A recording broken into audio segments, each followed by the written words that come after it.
In the 1980s music scene, one name stood out among the rest: Billy Ocean. Selling over 30 million albums is no small feat, but Billy made it look effortless. His music was like a summer breeze, fresh, catchy, and undeniably cool. You couldn't escape his tunes if you tried. He became the only artist to achieve 7 consecutive top 10 hits on the Billboard Hot 100 from 1984 to 1986. With songs like Caribbean Queen and Loverboy, Billy Ocean became synonymous with the vibrant sound of the era. But this success came with a lot of personal struggles. Despite his meteoric rise, Billy faced challenges that forced him to take a break from the industry. So, join us as we uncover the electrifying rise of Billy Ocean in the 80s. Let's begin. Let's start with Billy's early life and how it shaped his journey into the world of music. He was born in Faizabad, Trinidad and Tobago on January 21st, 1950, with music already flowing through his veins. His father, Hainsley Charles, a Grenadian musician, and his mother, Violet, laid the foundation for his love of music. When Billy was just 10 years old, his family moved to Romford, Essex, England, where he found himself in a whole new world. Music was always around Billy, and he wasted no time diving into it head first. During his teenage years, he found himself crooning regularly at a London nightclub, while also mastering the art of tailoring on Savile Row. It was during this time that he caught the attention of his first manager, John Morphew. Morphew saw potential in Billy and wasted no time recording a double A-side single with a full orchestra. However, the music scene was changing, and the ballad singing style that Billy favored was falling out of fashion. Despite Morphew's efforts, he couldn't find a major label willing to release the single. Disheartened, but still determined, Billy moved forward. In 1969, he joined a local band called the Shades of Midnight, where he worked on his skills and continued to chase his musical dreams. He released his first single, Nashville Rain, under the name Le Charles in 1971, followed by a stint fronting a studio band called Scorched Earth. But it wasn't until 1976 that Billy truly made his mark with his debut studio album, fittingly titled Billy Ocean. His first single, Love Really Hurts Without You, soared to number 2 on the UK singles chart and number 22 on the US Billboard Hot 100, catapulting him into the spotlight. From there, Billy's star only continued to rise. Club hits like Are You Ready? And Stay the Night from his second album, City Limits, solidified his place in the music scene. He even found success as a songwriter, penning tunes for other artists. In 1981, Billy made his mark on the US R&B chart with Nights, Feel Like Getting Down, further cementing his status as a musical force to be reckoned with. But Billy's journey wasn't without its struggles, and soon, personal challenges would force him to take a step back from the spotlight. Between 1976 and 1982, Billy Ocean released 4 studio albums through his record label GTO, but none of them gained significant success on the charts. However, his single, Love Really Hurts Without You, released in 1976, was a standout hit, reaching the top 40 in both the UK and the US, peaking at number 2 in the UK and number 22 in the US. In 1978, Sony Music acquired GTO Records, and Ocean found himself shifted to Jive from Epic. It wasn't until the early 1980s that he experienced a breakthrough in his career. Suddenly, released in late 1984, marked a turning point. Its main single, Caribbean Queen, No More Love on the Run, became a chart topper, reaching number 1 on both the US Billboard Hot 100 and Hot Black Singles charts. The album itself debuted in the top 10, reaching number 9 on both the US Billboard 200 and the UK Albums chart simultaneously. Suddenly went gold in the UK and was certified double platinum by the Recording Industry Association of America, or RIAA. Caribbean Queen earned Ocean 2 Grammy Award nominations, and he won the Grammy Award for Best Male R&B Vocal Performance at the 1985 Grammy Awards.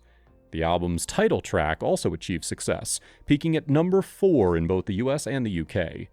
Another hit from the album, Loverboy, reached number 2 in the US.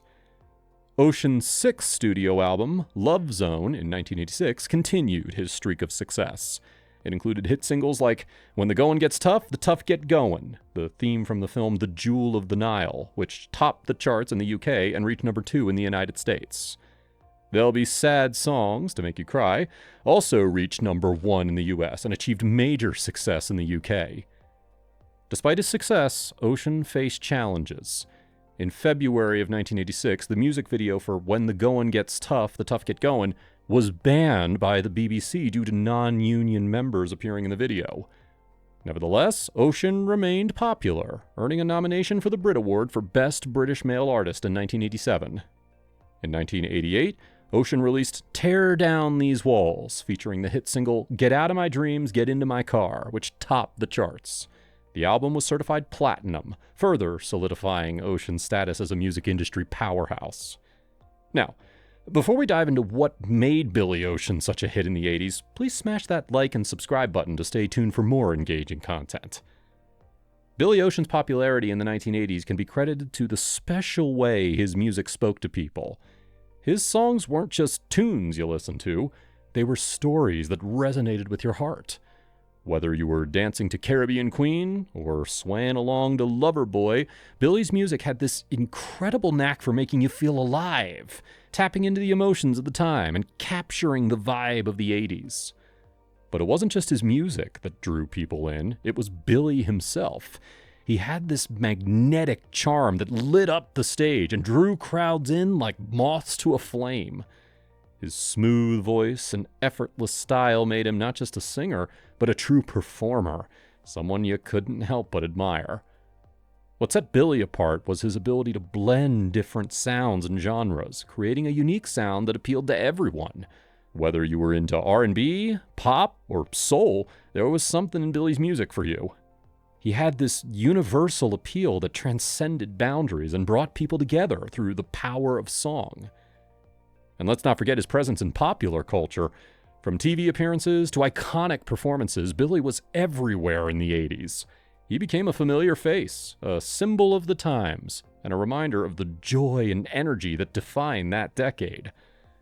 After his phenomenal success in the 1980s, Billy Ocean's journey in the music industry continued, with its highs and lows. His 8th studio album, Time to Move On, released in 1993, didn't quite hit the mark of his previous successes. However, his 1989 Greatest Hits collection remained a steady seller. And in 1997, his compilation album LIFE, Love Is Forever, reached number 7 on the UK Albums Chart. In 2002, Ocean received an Honorary Doctorate of Music from the University of Westminster in London, a recognition of his immense contribution to the world of music. Despite the changing tides of the industry, Billy remained dedicated to his craft, continuing to tour and record in Europe. He even became a patron for tech music schools in London, where he mentored aspiring musicians through clinics and seminars. In 2004, Caribbean Queen, No More Love on the Run, celebrated its 20th anniversary with a digital re-release, climbing to number 25 on the Billboard Digital Singles Chart. Ocean's music continued to resonate with audiences, and a remix of the single by will.i.am in 2005 further fueled its popularity. Throughout the years, Billy Ocean's passion for music never waned. He embarked on tours across Australia and the Far East in 2008, and his 9th studio album, Because I Love You, was released in 2009. In April of 2010, a compilation album titled The Very Best of Billy Ocean was released in the UK to coincide with a 30-date tour of the UK and Ireland, debuting at number 17 on the UK Albums Chart. Ocean's impact on the music industry was undeniable, earning him accolades such as the Lifetime Achievement Award at the MOBO Awards in London in 2010. He was also named a Companion of the Liverpool Institute for Performing Arts in 2011, an honor presented by none other than Paul McCartney himself. Now, beyond music, Billy Ocean also dipped his toes into the world of acting, making a cameo appearance in the British comedy film Keith Lennon the Film in 2012. In January of 2016, he graced The Tonight Show with Jimmy Fallon, treating audiences to performances of his classic hits as part of a promotional tour for his new album.